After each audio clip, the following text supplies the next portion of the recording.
कपड़े लिए और जैसे गेट के अंदर आया, गेट बंद करने लगा तो एक मोटा सा आदमी था, काला, बहुत लंबा, यानी बहुत भयानक था। तो वो लेने आ गया, कह रहा चल तेरा टाइम पूरा हो गया। संत रामपाल जी महाराज जी को याद किया, मैंने कहा गुरु जी अब आप ही आके बचाओ। संत रामपाल जी महाराज तुरंत प्रकट होते हैं। रामपाल जी महाराज को देखते ही घुटने पर टिक गए और जैसे ही नीचे सर झुका लिया संत रामपाल जी महाराज जी को देख के, तो संत रामपाल जी महाराज जी ने बोला इसको परेशान क्यों कर रहे हो, ये कबीर परमात्मा का बच्चा है, तुम इसको परेशान क्यों कर रहे हो। तो वो बोलने लगे कि ना गुरु जी गलती हो गई, परमात्मा गलती हो गई। तो गुरु जी बोले ऐसे थोड़ी ना गलती हो जाती है। तो गुरु जी ने 2-2 थप्पड़ लगाए उन्हें और जैसे 2-2 थप्पड़ लगते गए ना, वैसे वो आगे बढ़ते गए, जैसे लाइन से जैसे कोई आशीर्वाद लेता है वो चले जाते हैं। तो 2-2 थप्पड़ लगते गए और आगे बढ़ते गए। तो माफ़ी मांगते गए, गुरु जी अब से नहीं होगा, आपके किसी भगत के पास नहीं आएंगे। तो गुरु जी बोले अब से आ भी मत जाना, नहीं तो तुम्हें लोक निकाला दे देंगे। नमस्कार सर। क्या नाम है जी आपका? अजय कुमार। कहाँ के रहने वाले हैं आप? दिल्ली नजफगढ़ से। संत रामपाल जी महाराज से नाम दीक्षा आपने कब ली? मैंने संत रामपाल जी महाराज से दीक्षा 20 अक्टूबर 2013 को ली। संत रामपाल जी महाराज से नाम दीक्षा लेने से पहले आप क्या भक्ति साधनाएं करते थे? हम ब्रह्मा विष्णु महेश सबकी पूजा करते थे और इनमें से सर्वश्रेष्ठ शंकर जी को मानते थे। इनकी भक्ति करते करते यानी हमारे पापा के ऊपर 6-7 लाख का कर्ज हो गया था। हम 10-10 रुपए के लिए तरसते थे उनकी भक्ति करते करते। फिर संत रामपाल जी महाराज की शरण में आप कैसे आए? हमारे यहाँ पे एक अंकल रहते थे, राकेश दास, और उन्होंने मेरे पापा को बताया कि संत रामपाल जी महाराज की शरण में चले जाओ, आपकी सभी परेशानियाँ दूर हो जाएंगी। तो मेरे पापा को ज्ञान गंगा दी पुस्तक, तो मैं एक एक अक्षर पढ़ पढ़ के पापा को सुनाया करता। तो पापा बोले कि ना इन गुरु जी की शरण में जाना चाहिए। तो मैंने कहा ठीक है चले जाओ, मैं भी चलूँगा। तो आए हम सतलोक आश्रम बरबाला में आए। पहले हम भक्तों से बोले कि ना हमें बाबा जी से मिलना है, गुरु जी को बोले कि बाबा जी से मिलना है। तो वो भगत सब बोले कि बाबा जी नहीं बोलते, संत रामपाल जी महाराज हैं, उनसे। हमने कहा हाँ गलती हो गई, तो उनसे मिलना। तो पहले बोले कि नाम दीक्षा लो जब जाके मिलो। तो हमने कहा कि हमें हमारी आर्थिक स्थिति बहुत ख़राब है। तो वो भगत जी बोले कि ना पहले नाम दीक्षा ले लो, संत रामपाल जी महाराज सभी परेशानियां दूर करेंगे। तो हमने नाम दीक्षा ली, मेरे पापा ने नाम दीक्षा ली 20 फरवरी 2013 को नाम दीक्षा ली। सर आपने संत रामपाल जी महाराज से नाम दीक्षा ली, तो जिस परेशानियों के लिए आप गए थे, आप पे इतना कर्जा था, आपके पापा पे इतना कर्जा था, तो क्या वो परेशानी आपकी दूर हुई? हाँ जी, संत रामपाल जी महाराज जी के शरण में आने से हमें बहुत सारे लाभ हुए। मेरे पापा के ऊपर 6-7 लाख रुपए का कर्ज था, वो अब बिल्कुल नॉर्मल हो चुका है। हम पहले 10-10 रुपए के लिए तरसते थे। मेरे पापा ने संत रामपाल जी महाराज से दर्शन लिए और आशीर्वाद दिया संत रामपाल जी महाराज ने। तो पापा ने बताया ऐसे ऐसे परेशानी है घर में। तो संत रामपाल जी महाराज बोले कि भक्ति करते रहो और भगवान सब सही करेंगे। तो पापा घर पे आ गए। फिर धीरे धीरे भक्ति करते करते मेरे को नाम दिलाया पापा ने। 6-7 महीने हो गए मैंने नाम लिया, और फिर धीरे धीरे भक्ति करते करते मैंने और पापा ने ही नाम ले रखा था, घर पे किसी ने नाम नहीं ले रखा था। तो सब विरोध करते थे।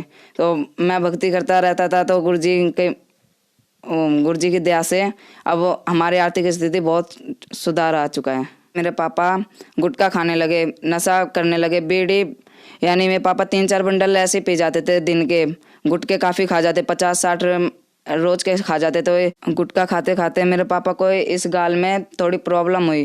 प्रॉब्लम होने के बाद पापा ने जब चेकअप कराया तो डॉक्टर ने कहा कि कैंसर हो गया है।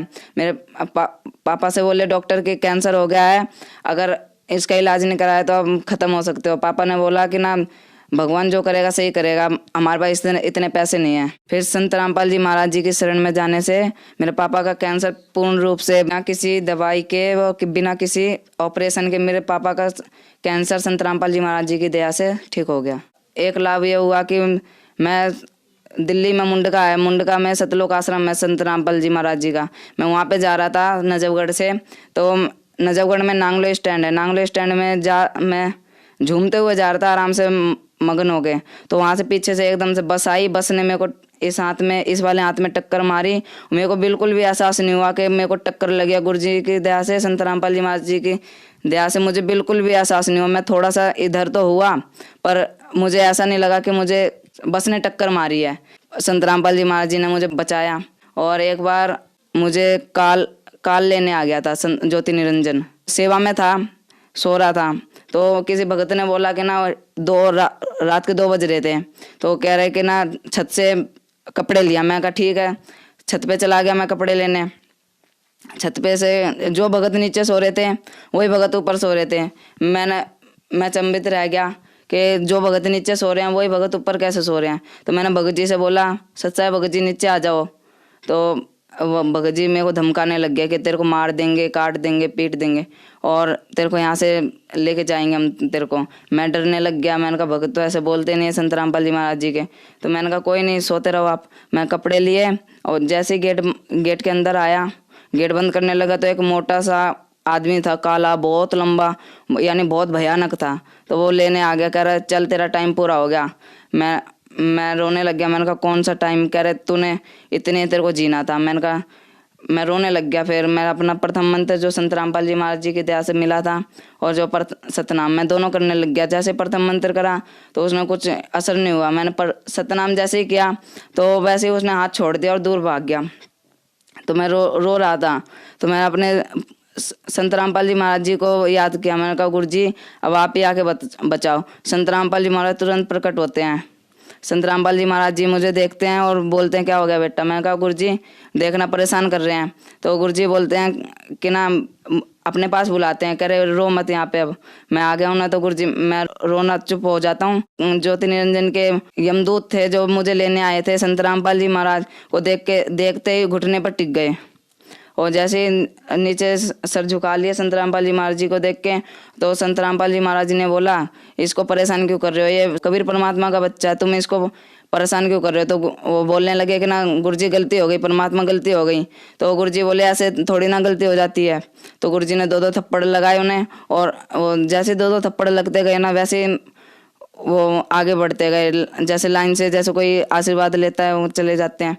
तो 2-2 थप्पड़ लगते गए और आगे बढ़ते गए। तो माफ़ी मांगते गए, गुरुजी अब से नहीं होगा, आपके किसी भगत के पास नहीं आएंगे। तो गुरुजी बोले अब से आ भी मत जाना, नहीं तो तुम्हें लोक निकाला दे दूंगा। तो बोले कि ठीक है। फिर संत रामपाल जी महाराज जी बोले बेटा ऐसी चीज़ों में घबराते नहीं है, अच्छी तरह भक्ति कर। मैं कहा ठीक है गुरुजी, अब से ध्यान रखूंगा। गुरुजी बोले ठीक है सत साहब। मैं सत साहब करी और गुरुजी चले गए। फिर मेरी एकदम से नींद खुली तो मेरे पसीने पसीने हो रहे थे। ऐसे कई लाभ हुए हैं संत रामपाल जी महाराज जी के शरण में आने से। और एक बार क्या हुआ कि ना 10,000 रुपये दिए पापा ने कि रख ले। मैं कहा ठीक है। मैं प्रणाम स्थल पे जहाँ पे संत रामपाल जी महाराज जी की ज्योति करते हैं वहाँ पे रख दिए, नीचे ज्योति के नीचे। तो पापा आए थोड़ी देर बाद, 1-2 घंटे बाद, कह रहे 5,000 रुपये दे दे। मैं कहा ले लो, वो रखे। तो पापा ने ले लिए 5,000 रुपये और रख दिए। मैं कहा ठीक है ले जाओ आप। फिर शाम के टाइम में आते हैं, बोलते हैं कि 5,000 रुपये और दे दे, वो देने किसी के कमरा किराया देना है। मैं कहा ठीक है ले जाओ।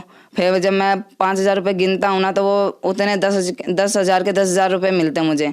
फिर मैं पापा से पूछता हूँ पापा आपने 10,000 रुपये 5,000 और रुपये रखे हैं क्या? पापा बोले मैंने 1 भी रुपये नहीं रखे यहाँ पे। तो पापा, मैंने कहा गुरुजी रख गए। पापा बोले हाँ भगवान तो कुछ भी कर सकता है। फिर उनसे खर्चा चल गया। और जैसे कि हमारी आर्थिक स्थिति बहुत ज़्यादा ख़राब थी, तो जब मुंडका आश्रम जाना होता था मुझे, तो मैं रोता था। मेरे पे 15 रुपये भी नहीं होते थे। मैं रोता था कि संत रामपाल जी महाराज इतनी बड़ी क्या गलती कर दी कि दाता आपके आश्रम में आने के लिए पैसे नहीं मेरे पास। तो मैं रोने लगता था रात में। जैसे संडे का सत्संग होता था, मैं शनिवार को रोता था।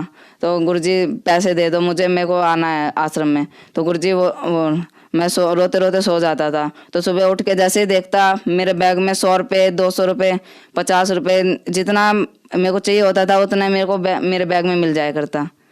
और संत रामपाल जी महाराज जी की इतनी दया होती थी कि बहुत ज़्यादा हद तक लाभ दिया संत रामपाल जी महाराज जी ने। एक लाभ और हुआ संत रामपाल जी महाराज जी के शरण में आने से। मेरे पापा राजमिस्त्री हैं, चिनाई का काम करते हैं। वो काम कर रहे थे खेड़ा डाबर में, नजफगढ़ में खेड़ा डाबर में काम कर रहे थे। तो पापा चिनाई कर रहे थे।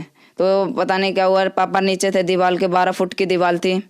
पापा नीचे काम करे तो वो एकदम से क्या होता है, अचानक वो दीवार गिर जाती पापा के ऊपर।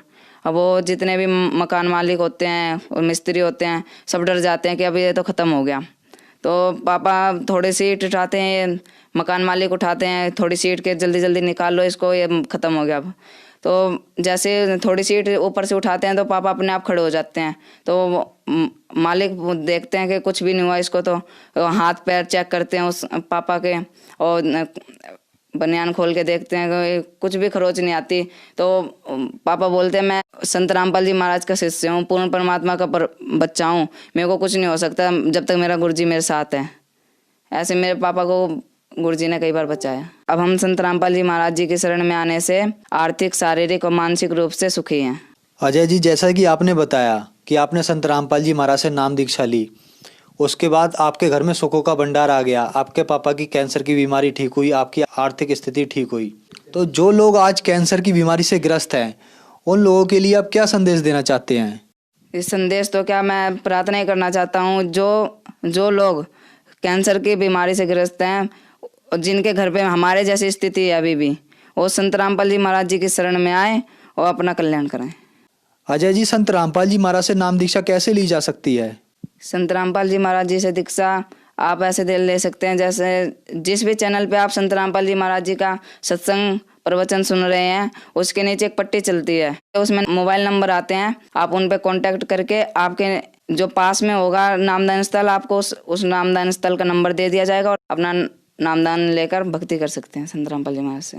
धन्यवाद सर।